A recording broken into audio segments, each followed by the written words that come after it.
Hi guys, I'm Dr. Marwah. It gives me immense pleasure to introduce Dr. Nishid to you. He got an astounding rank 29 in the recently concluded INI-CET May exam, and he's from BJMC Ahmedabad. So, heartiest congratulations, doctor, from everybody who's listening in. And I know that your inbox is full with a lot of requests for like how to prepare, what to do, and what not to do.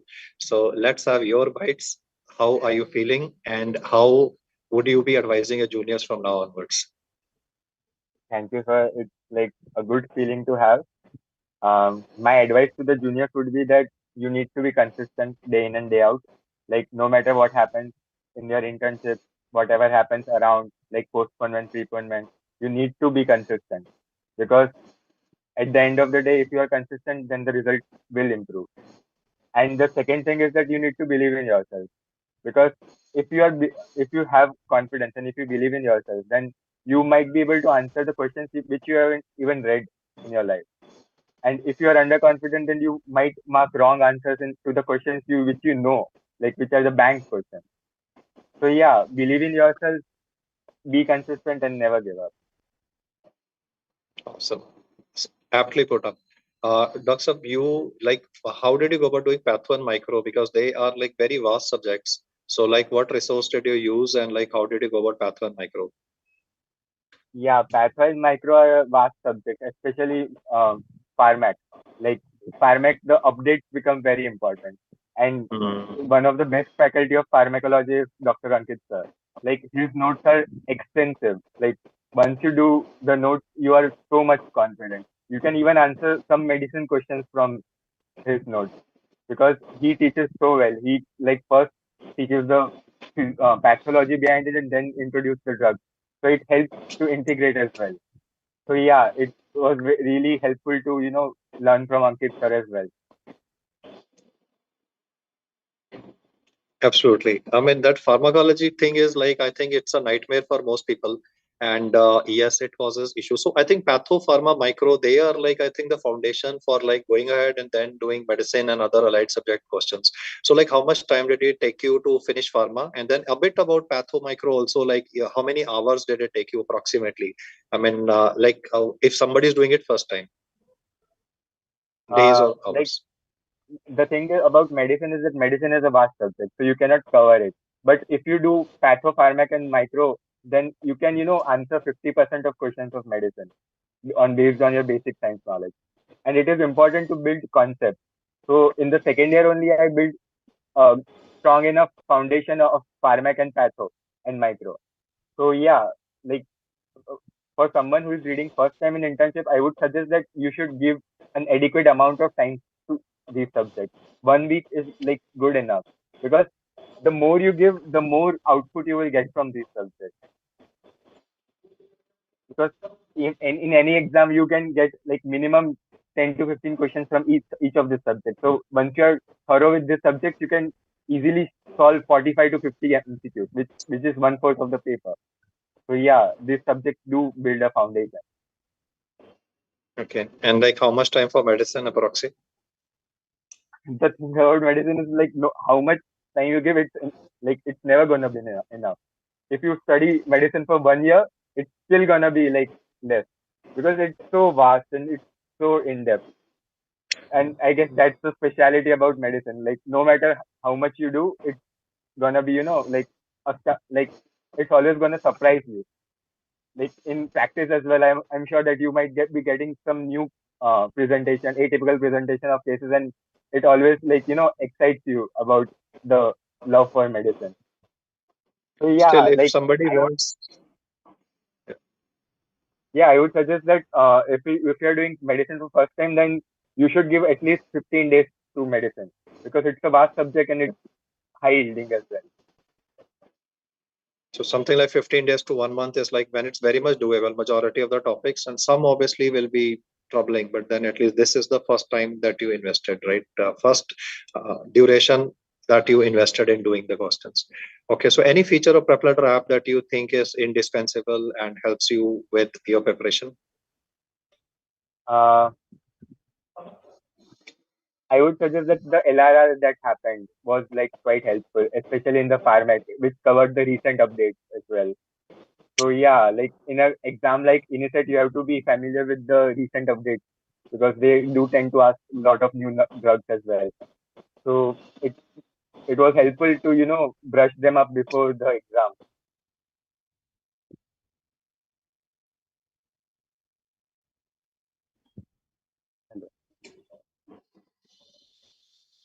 Okay, so you're back online. It's okay. Happens. So Nishid, it's great. I mean, meeting you once again. Now we met in a live class, but then now we're meeting in a virtual mode once again. So this is really nice.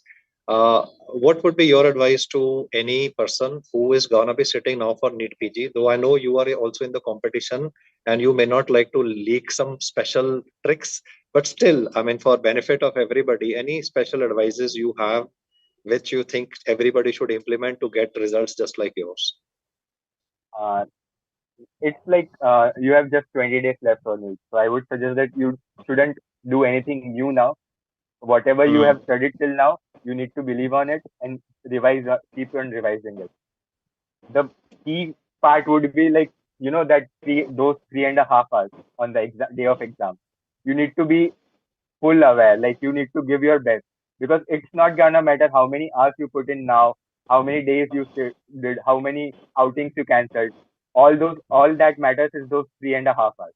You need to give your best, and once you come out of the exam, you should be like confident that no, I gave up, I gave my best.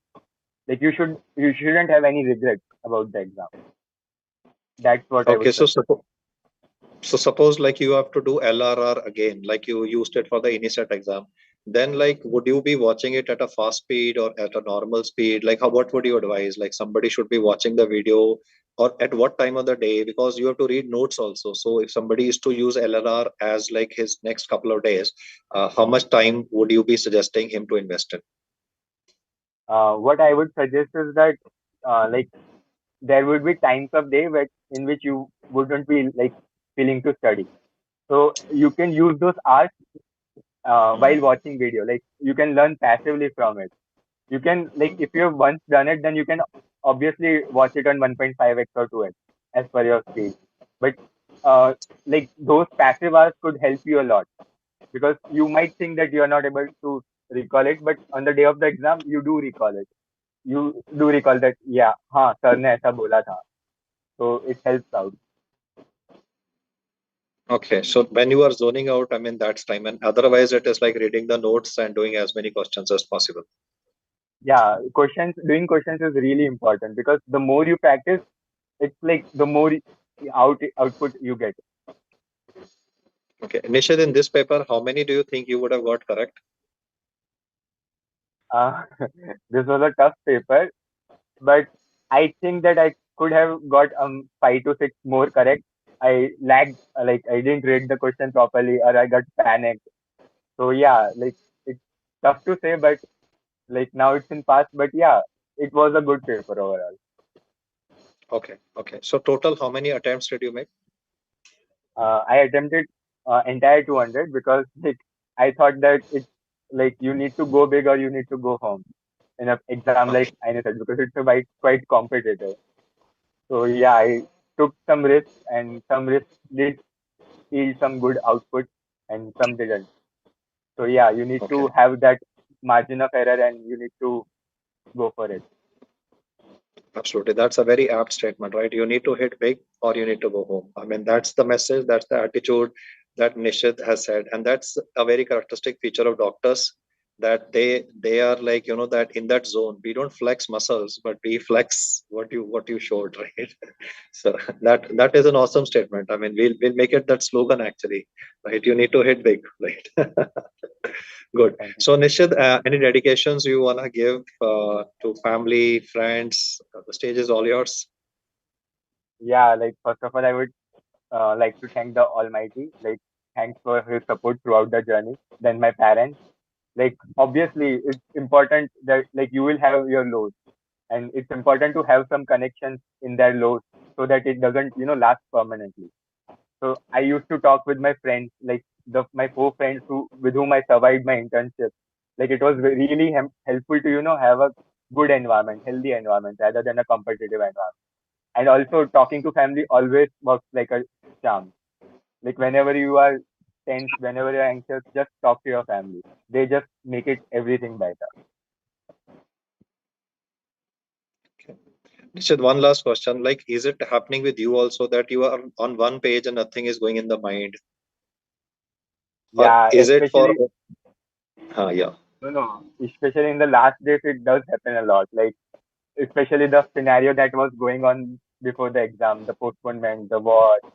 So yeah, it does, you know, like make you a bit doubtful, and you do keep reading on the same and stuff again and again, and it takes time that, like, even if you have read it before, it takes a lot of time to read it again.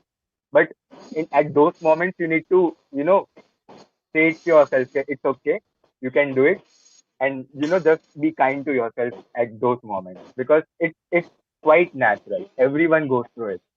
So it's important to be calm to yourself, be kind to Okay, so yourself. if Nishid does 5 questions and suppose all five will go wrong, what will Nishid do? Will he give up or will he continue doing questions? Yeah, it's like I have been through such GTs in which the first 5 questions I attempted were like, I don't know, I haven't read it. But at those moments, like, I used to take 5 deep breaths, and just continue, because like once I was through the set, I got 1 or 2 questions, like it clicked me कि नहीं इसका answer ये हो सकता है. So yeah, you need to be kind at those moments, especially with yourself, because in exam also it will happen that you might have a bad section or bad set of MCQs, but you need to look at the bigger picture. It's not just the one question that will determine your rank, it's the whole 200. So yeah. Okay, so we now know that everybody goes through the same emotions and the same journey. It is how we react to that situation is, I think, that is of paramount importance. Nishad, it was really great talking to you. So thank you so much for joining in. Uh, my heartiest congratulations and blessings to you for a great career ahead. And best wishes from PrepLadder family. And yeah, we will be like, I'll communicate your nice words to Dr. Ankit as well. So thank you. Thank you, sir. Thank you. Thank you. Thank you so much, Nisha. Take care. God bless you. Bye bye.